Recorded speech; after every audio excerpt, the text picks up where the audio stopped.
I made a mistake and I knew at the moment I said yes. My aunt called on a Thursday evening in late June, her voice low and sweet the way it always got when she needed something. She said she'd be in Portland for 6 weeks, a teaching fellowship, a real opportunity, and she needed someone to look after her house in Dayton and, more importantly, to look after my little brother. He was 9 years old. I was 26 and between jobs after the marketing firm I'd worked at for 3 years quietly dissolved. She said she'd leave money for groceries. She said it would only be 6 weeks. She said it would only be 6 weeks. She said I'd barely notice the time passing. I should have asked more questions. I didn't. She left on a Sunday with 2 rolling suitcases and a carry-on, and she pressed $400 into my hand at the door like she was tipping a valet. $400 for 6 weeks. For 2 people. In 2023, in a house with a gas bill, an electric bill, and a 9-year-old boy who ate like he was training for a marathon. I stood on her porch and watched her car pull out of the driveway, and I did the math in my head. The math was not good. My brother's name is Cooper. He has our mother's eyes and our father's stubbornness, and he had just finished 3rd grade, which meant he had 10 weeks of summer stretching out ahead of him with nowhere particular to be. He came and stood next to me on the porch as my aunt's car turned the corner and disappeared, and he looked up at me with this expression I'll never forget. Not scared exactly, but watchful, like he was waiting to see how I was going to handle it. "So what do we do now?" he asked. "We figure it out," I told him. That was the first lie I told him that summer because I had no idea how to figure it out. I had $400, a half-empty refrigerator, and a gas tank that needed filling. I also had my pride, which is arguably the most useless thing a person can carry when they're standing on the edge of broke. The first week was fine. We ate through what was in the pantry. I stretched the grocery budget to about $60, and I spent my mornings scrolling job boards while Cooper watched YouTube on the old iPad my aunt kept for him. I applied to 12 jobs that first week. Administrative assistant, data entry, customer service, anything. I heard back from none of them.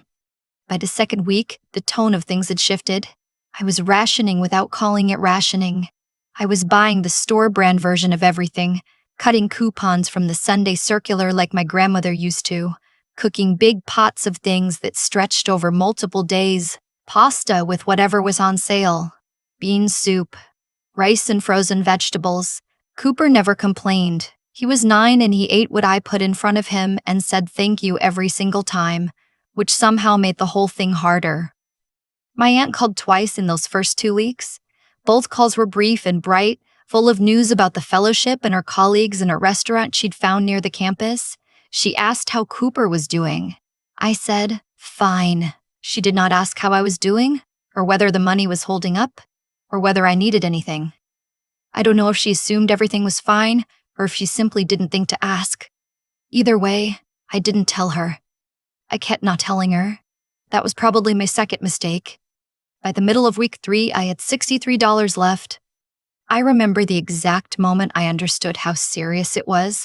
I was standing in the cereal aisle at the grocery store trying to decide between 2 boxes, and I put both of them back and walked out with only what I absolutely needed. And then I sat in the parking lot for a while before I drove home, staring at the steering wheel, doing the math over and over, as if the numbers were going to change. I called my friend Diane that night after Cooper was asleep. Diane and I had gone to college together. She was one of those people who would give you money without making you feel like a case study. But when I opened my mouth to explain the situation, nothing came out right. I heard myself minimizing it, softening it, turning it into a quirky summer story rather than what it actually was. I said things like, "It's been a little tight, and I'm figuring it out." Diane offered to Venmo me some money, and I said I was fine. I don't know why I said that. Old habit, probably. The habit of not wanting to be a burden. After I hung up, I sat at my aunt's kitchen table for a long time. Then I opened my laptop and started looking for work. Not office work this time, but anything that paid fast. Gig work, day labor, babysitting. I signed up for 3 different apps. I messaged neighbors on Nextdoor offering to do yard work or run errands. I posted on a local Facebook group a little carefully worded ad that said I was available for house cleaning, dog walking, grocery runs. The response was not overwhelming. One woman messaged me about her elderly mother's yard, and I spent 2 Saturdays pulling weeds and trimming hedges in 90-degree heat for $40 total. A couple hired me to clean their house before they hosted a family reunion, which paid $80 and left my knees sore for a week. I walked a neighbor's dog named Biscuit every morning for 2 weeks at $15 a walk. It was not nothing, but it was not enough either. Here's what I had not anticipated: the social infrastructure of a 9-year-old boy's summer. Cooper was supposed to be in a day camp that my aunt had enrolled him in before she left. The camp ran Monday through Friday 9 to 3, and it cost $60 a week after her scholarship discount. I had $63 left when I remembered this. The first week's payment was already overdue. I called the camp director, a patient woman named Ms. Burdett, and explained the situation as honestly as I was capable of being at that point. She was kind about it. She said she could hold his spot for another week while I sorted things out. She didn't say what would happen after that. Cooper didn't know any of this. He thought the delay in camp was because of some administrative mix-up. I let him think that. He spent those first unstructured days following me around, helping me weed the neighbor's yard, sitting on the front steps while I walked Biscuit. He was a good sport about it, which made me feel worse than if he'd complained. One evening, about 3.5 weeks in, I drove to the grocery store to pick up a few things, and I spotted a woman loading bags into her car from a folding table set up in the parking lot. The table had a handwritten sign, "Free produce, see? Take what you need. Take what you need." She had zucchini, tomatoes, bundles of kale, a flat of strawberries. I stopped the car and walked over. Her name was Paulette. She was maybe 60, with silver braids and the kind of deep tan you get from spending real time outdoors. She explained that she and her husband had a small farm about 40 minutes outside of Dayton, and every week they brought whatever excess produce they had into town and gave it away. "We can't sell everything," she said, shrugging, as if it were the most obvious thing in the world. "Better someone eats it than it goes to compost." I helped her unload the remaining boxes from her truck while we talked. She asked me what I did. I told her I was between jobs and taking care of my little brother for the summer. She looked at me for a moment, and I had the feeling she was seeing more of the situation than I'd said out loud. "Come back next Thursday," she told me. "I'll save you a box." I did go back, and the following Thursday, and the one after that. Those boxes changed what was possible in my kitchen. I started cooking things I hadn't made since I used to help my grandmother: slow-simmered tomato sauce, stuffed zucchini, roasted vegetable soup. Cooper started showing up in the kitchen while I cooked, asking questions, standing on a step stool to stir things. We ate well, actually, which was strange and good and slightly surreal given the circumstances. But the situation was still precarious. The camp bill was still unpaid. The electric bill was due. I had gotten a call back from a temp agency, finally, and they placed me at a data entry job that paid $14 an hour, but it was only part-time and wouldn't start for another 10 days. 10 days felt very far away. It was Paulette who gave me the idea, though she didn't know it at the time. The Thursday I helped her unload, I'd asked her why she chose the grocery store parking lot. She said it was foot traffic. People were already there, already thinking about food. "You meet people where they are," she said. "You don't make them come find you." I kept turning that over in my mind. I knew there were other families like me in this neighborhood. I'd seen it. The woman on the corner with 3 kids who was always buying the smallest sizes of everything. The older man 2 streets over who ate at the church food pantry on Tuesdays. The college student downstairs from my friend's apartment who I'd once heard say she skipped lunch to save money for dinner. I also knew something else. Dayton had a food recovery program. I'd heard about it years ago, a local nonprofit that collected unsold food from restaurants and grocery stores and redistributed it. I looked them up that night. They were called Second Harvest, a local chapter of a national network, and they had a volunteer page. I sent them an email asking if they could use help with distribution. They wrote back the next morning. That is how I ended up standing in the parking lot of a Panera Bread at 7:30 on a Wednesday morning, loading 12 bags of day-old bread and pastries into the back of a borrowed minivan. The coordinator at Second Harvest was a woman named Ms. Okafor. She was maybe 40, unhurried, with reading glasses pushed up on her forehead and a clipboard she never seemed to actually write anything on. She explained how the distribution network worked. Volunteers picked up donations from restaurants and grocery stores, then brought them to a central hub, or in some cases, directly to families who'd signed up to receive them. The food was free to recipients. The volunteers were unpaid. The whole thing ran on goodwill and careful scheduling. I started doing 2 pickups a week. Ms. Okafor plugged me into the routing system, and within a couple of weeks I had a regular circuit. Panera on Wednesday mornings, a grocery store on Saturday afternoons, occasionally a catering company that donated leftover event food. I drove the routes in my aunt's car, which she'd left in the garage, and I kept careful track of mileage. Cooper came with me sometimes. He liked the Saturday grocery run best because the produce manager there, a tall man with a red beard whose name I never learned because everyone just called him Chief, used to slip Cooper a piece of fruit every time we came in. Cooper would stand very seriously at the loading dock with his arms out, and Chief would set a peach or a plum in his hands like it was a precious thing, and Cooper would carry it all the way to the car without dropping it. I want to be clear about something. Because it confused people later, I wasn't making money from any of this. The volunteer work at Second Harvest was unpaid. My income was coming from the dog walking, the occasional cleaning job, and eventually the temp placement, which started in late July and gave me steady hours. What the volunteer work gave me was something different. It gave me a place to be useful, a structure to the week, and connections I didn't expect. One of those connections was a woman named Harriet.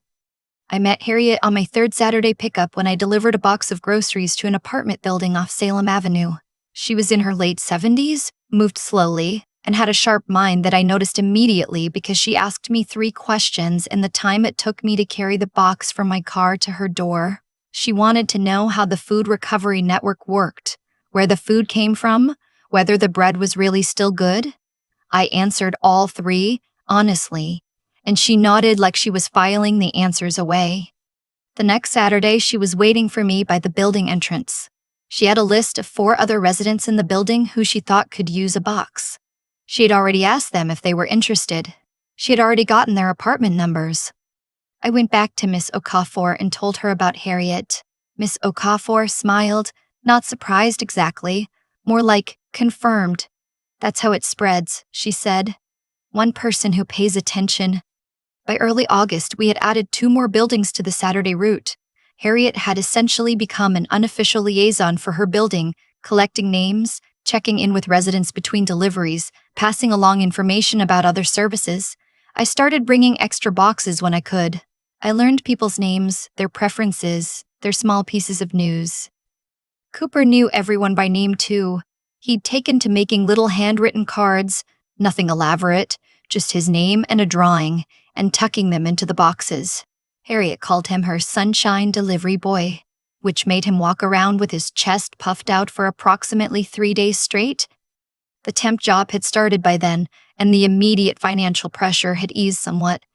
I was still careful, still stretching every dollar, but I was no longer doing math in parking lots. The camp bill had been paid in full. The electric bill was current. I had enough in my pocket that I stopped checking my bank balance 3 times a day. My aunt called at the start of August and said the fellowship was running long. Another 2 weeks, she hoped I didn't mind. I said I didn't mind. I was surprised to realize I meant it. The thing nobody tells you about being broke is that the worst of it isn't actually the money. The money is solvable usually, in small pieces, 1 step at a time. What's harder is the isolation of it, the feeling that you're dealing with something you can't mention, can't explain, can't ask for help with, because asking for help means admitting that you're the kind of person who needs it. I had spent those first 3 weeks managing everything alone, holding it close, making it smaller than it was in every conversation I had with anyone who wasn't directly inside the situation. What changed eventually was letting people in.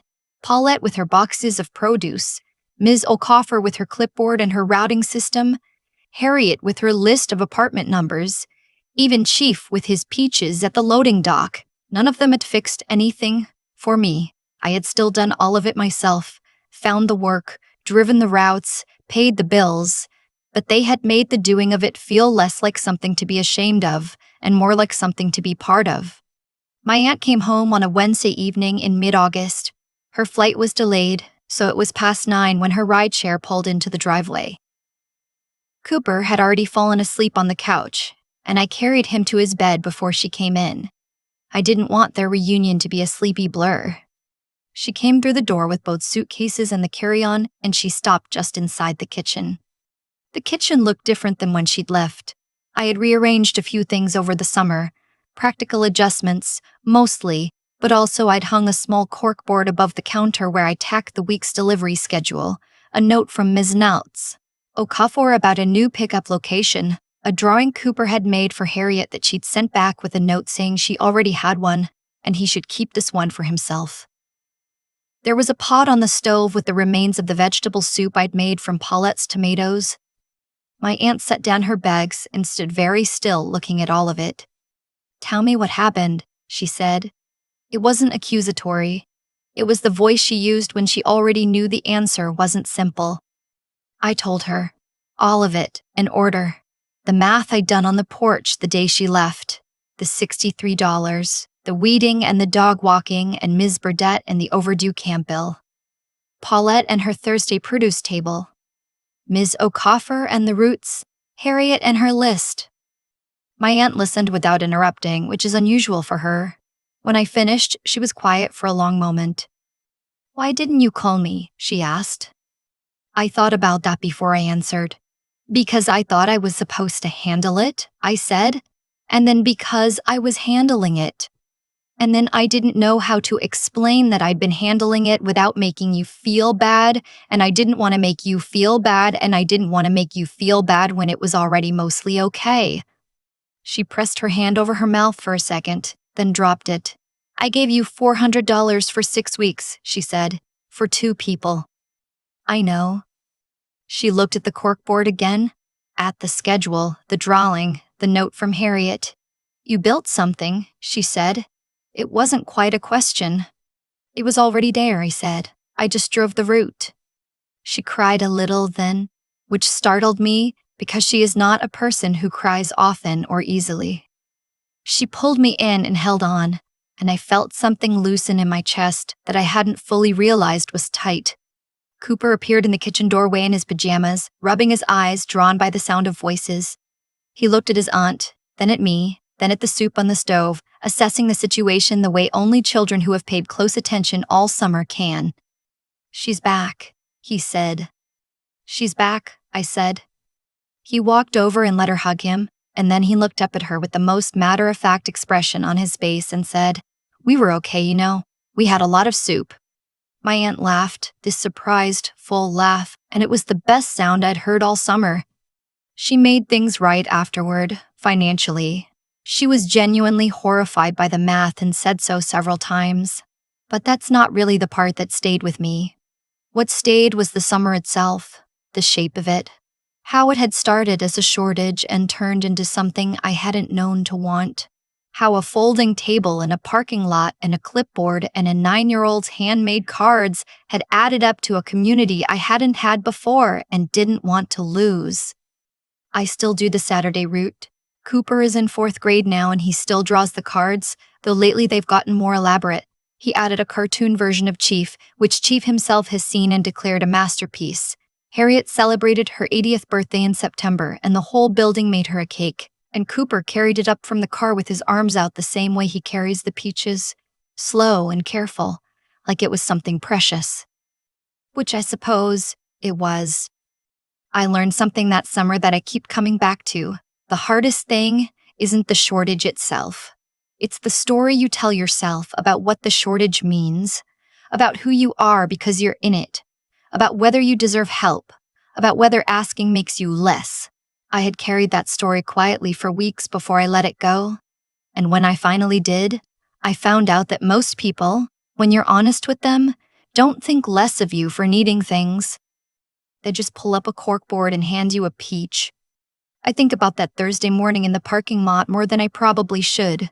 Paulette didn't know she was changing anything for me. She was just unloading tomatoes, and yet something about the way she said it, "You meet people where they are," landed in me like a key turning in a lock I didn't know was there. That's how most of the real things in life arrive, I've found. Not announced, not wrapped up. Just a person doing something ordinary who happens to say the right thing at the moment you're finally ready to hear it. What that summer taught me about doing right by people is this: you can't always do it cleanly or generously when you yourself are running low. I know that. I spent the first 3 weeks of it trying to manage everything alone, keeping the fear quiet, telling Diane I was fine when I wasn't. That wasn't strength. That was pride dressed up as competence, and it cost me. It cost Cooper a week of camp. It cost me sleep. It cost us both the kind of ease that comes from letting people actually help. Integrity, I've come to believe, includes being honest about what you need. I was so focused on not burdening anyone that I lost sight of the fact that asking for help, real, direct, honest asking, is its own form of courage. Paulette couldn't offer me what she offered if I'd driven past her table with my eyes down. Ms. O'Cover couldn't put me on the route if I'd never sent the email. Harriet couldn't hand me her list of neighbors if I hadn't shown up and answered her questions straight. What I built that summer, I built by being smarter about a problem than I'd initially given myself credit for, not smarter in a textbook way. I wasn't solving equations. I mean the kind of clear-eyed thinking that kicks in when you stop panicking long enough to actually look at what's in front of you. The food recovery network already existed. The neighbors already needed it. The connection between those two facts was sitting right there waiting for someone to notice. I noticed it because I got still enough, tired enough, honest enough to look. And Cooper. I think about what Cooper saw that summer. He saw his sister scared and figuring it out anyway.